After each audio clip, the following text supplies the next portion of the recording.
بسم اللہ الرحمن الرحیم۔ شروع کرتا ہوں اللہ کے پاک نام سے جو بہت بڑا مہربان نہایت رحم والا ہے۔ السلام علیکم بہنوں بھائیوں دوستوں اور بزرگوں۔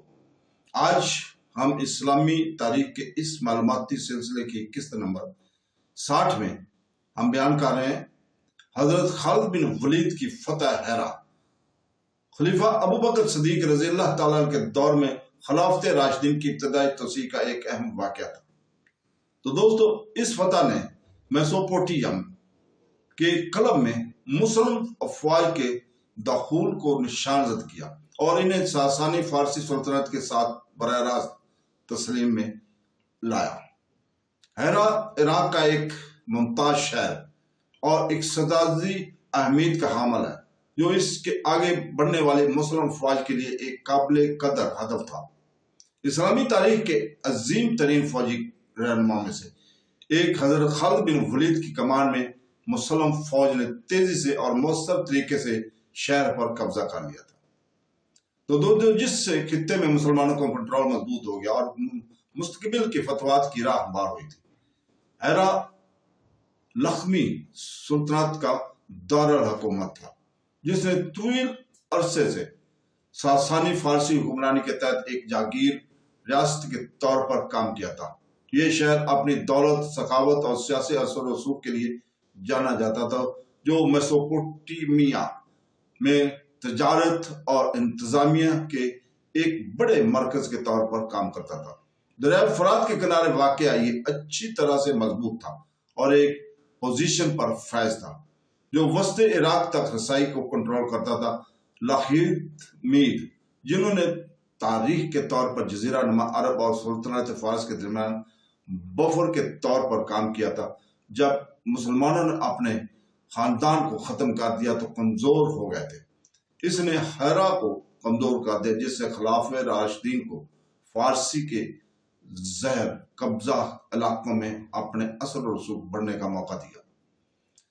ساسانیوں کے خلاف کئی معرکوں میں فتوحات حاصل کرنے کے بعد، جن میں جنگ لیس اور جنگ ولجہ شامل ہیں، خالد بن ولید نے اپنی توجہ ہیرا کی طرف موڑ دی تھی۔